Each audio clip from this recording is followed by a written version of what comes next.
안녕하세요. 상식축구 이상훈입니다. 오늘은 프리미어리그 이적 시장에서 가장 바쁜 날을 보내고 있는 팀을 한번 분석해보는 시간을 갖도록 할 텐데요.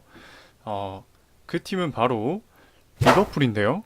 이적 시장에서 무려 약 1억 6,300만 파운드, 하나로 약 2,424억이라는 어마어마한 금액을 투자한 리버풀입니다. 그 금액으로 어떤 선수를 샀는지 한번 살펴볼까요?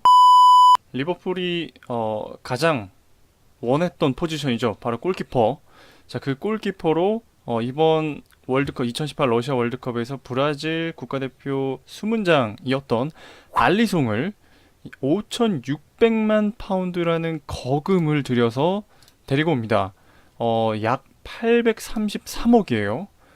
자, 알리송의 지난 시즌 스탯을 한번 살펴보면 리그 37경기 단 한 경기를 제외하고 전 경기 출장을 했고 28실점에 17경기 무실점을 기록을 했습니다.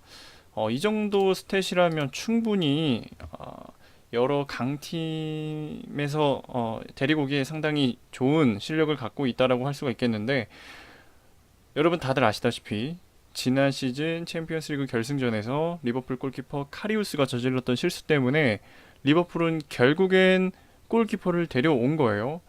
약 833억이라는 어마어마한 금액을 들여서. 다음은 바로 제르당 샤키리입니다. 샤키리 역시 이번 2018 러시아 월드컵에서 스위스 국가대표팀으로 차출됐던 선수죠. 1300만 파운드, 약 193억입니다. 사실 샤키리라는 그런 네임밸류에 비해서 상당히 저렴하게 구매를 했다라고 해도 과언이 아닌데요. 그렇다면 샤키리의 스탯을 한번 살펴본다면 지난 시즌 스토크시티에서 리그 36경기 출전해서 8골과 7개의 도움을 기록을 했습니다. 사실 그 스위스의 메시라고 하죠. 메시처럼 키가 작고 왼발을 사용하고 있는 선수이긴 한데 그의 정말 잠재력을 만개했는지, 그의 실력을 만개했는지는 사실상 아직은 의문입니다.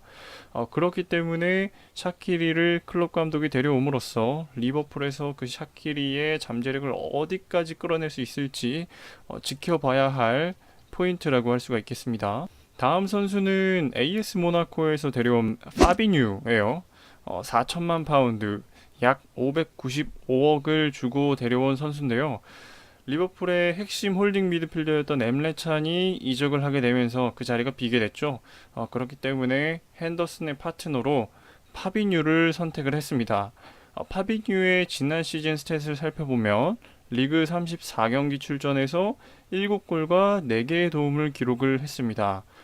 파비뉴가 좋은 점이 뭐냐면 일단 키가 월등하게 크고, 또한 홀딩 미드필더, 오른쪽 윙백 두 가지 포지션을 적절하게 소화할 수 있기 때문에 이 윙백 자원의 부상이 많은 리버풀로서는 상당히 유용한 자원이라고 할 수가 있겠습니다. 자, 다음은 RB 라이프치히에서 뛰던 나비 케이타입니다. 자, 5,400만 파운드를 지불을 했어요. 약 803억이라는 거금을 투자를 했습니다. 그만큼 케이타를 데리고 오고 싶은 마음이 강렬했던 클럽 감독이기 때문에 그에게 거는 이 지불 금액이 아깝지 않다고 생각을 했나 봐요. 지난 시즌 스탯은 27경기 출전해서 6골과 5개의 도움을 기록을 했습니다.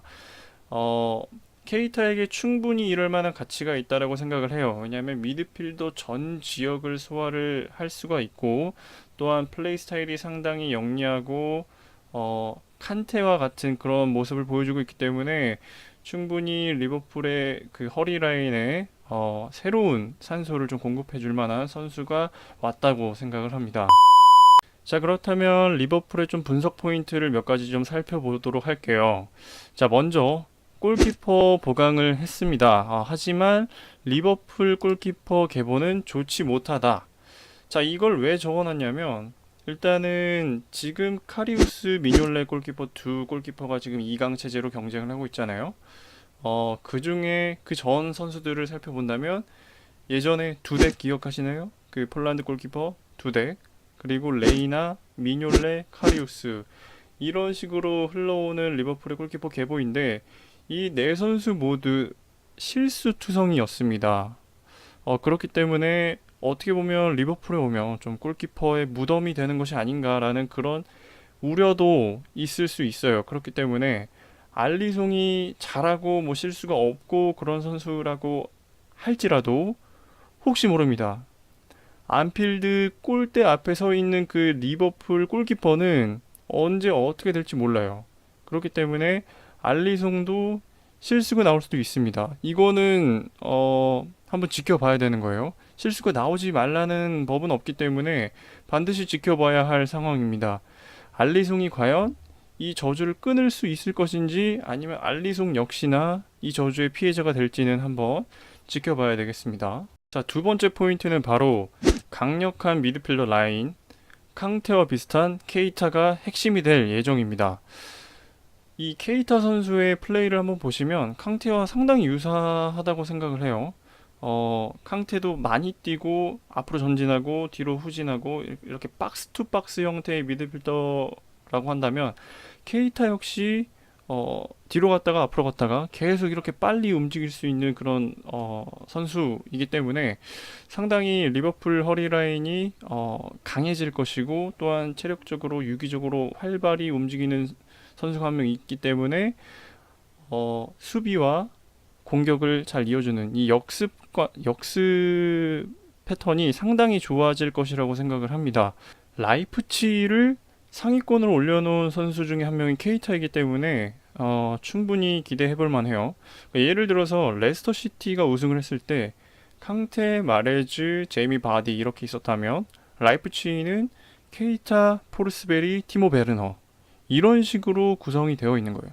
그렇기 때문에 캉테도 그 당시에 정말 잘해줬고 그리고 케이타도 라이프치히에서 정말 잘해줬기 때문에 두 선수의 그 플레이 유형이 거의 좀 유사하기 때문에 충분히 리버풀의 입장에서는 기대해볼 만하다는 것입니다. 케이타가 전진 패스를 하면 살라가 받아내서 골을 넣어주는 혹은 마네가 받아서 골을 넣어주는 이런 패턴이 가능할 수 있다라는 거예요.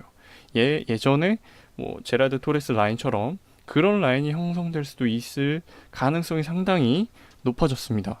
자, 세 번째 포인트로는 바로 샤키리입니다. 살라 마네에 대한 백업으로 유용하게 활약할 만한 샤키리라고 할 수가 있겠어요. 샤키리 역시 양쪽 윙어를 다 소화할 수 있기 때문에 마네와 살라가 부상이나 뭐 이런 걸로 공백의 여파가 있었을 때 샤키리가 충분히 그 공백을 메꿔줄 수 있다라는 것입니다. 일단 살라가 왼발이기 때문에 주로 살라가 나오지 못할 때 샤키리가 그 살라 위치에 있을 거고요. 물론 여러분도 다 잘 아시겠지만 다만 이제 샤키리가 조금 더 여기서 더 나아지려면 뭐 인성이라든지 좀 더 열심히 하는 좀 투쟁적인 그런 모습을 좀 보여줘야 하지 않을까 싶습니다. 리버풀 팬들은 샤키리에게 그런 것을 바랄 거예요.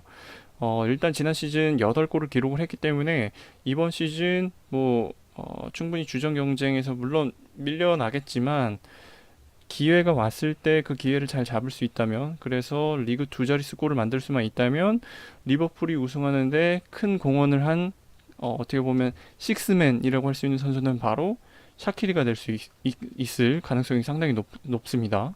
자, 네 번째는 많은 경기를 소화해야 할 리버풀. 그렇기 때문에 클롭의 선수단 운영이 관건입니다. 과연 클롭 감독이 어떻게 이 리버풀 선수단을 운영할 것인지 아직까지 제대로 된 그림을 그리지 못하고 있는 상황이죠. 왜냐면 지금 프리시즌이기 때문에 또 핵심 선수가 지금 휴가 중이고 월드컵을 진행을 했기 때문에 클롭 감독이 그렇기 때문에 어떻게 선수들을 체력 안배를 유지하면서 이 많은 경기를 소화시켜 나갈 것인지 왜냐면 컵 경기 두 개 있죠. FA컵하고 그 리그컵 그리고 리그 경기 해야 되고 챔피언스 리그까지 이렇게 많은 경기를 소화해야 되고 또한 더 높게 그리고 우승을 향해서 가겠다고 한다면 선수들에 대한 이 백업이라든지 또 교체 타이밍이라든지 훈련 소화 일정이라든지 또 부상 관리까지 이런 것들이 하나하나 잘 이루어져야 리버풀이 우승할 수 있다라는 것입니다. 자, 마지막은 이번 시즌은 너무나 리버풀에게 좋은 시즌이 되지 않을까 생각을 합니다. 첼시, 아스널은 일단 신인 감독 그리고 경계 대상 1호는 토트넘과 맨시티. 자, 이렇게 마지막 포인트를 잡아봤는데요. 일단은 첼시는 사리 감독이 왔고 아스널은 에메리 감독이 왔고 둘 다 신임 감독이란 말이에요. 그럼 아직까지 프리미어리그에 대한 그런 공부가 덜 됐다라는 얘기겠죠. 그렇다고 한다면 또 첼시는 뭐 조르지니 말고는 뭐 딱히 이렇다 할 만한 이적 성과를 거두고 있지 못하고 있는 상황이고 아스날 역시 뭐 슈퍼 빅딜을 진행한 것도 아니기 때문에 충분히 리버풀에겐 가능성이 있습니다. 리버풀은 벌써 네 선수나 좀 약간 빅딜의 성향이 짙은 선수들이 이번 시즌 합류를 하기 때문에 반면에 경계 대상 1호는 당연히 토트넘과 맨시티를 잡을 수밖에 없죠.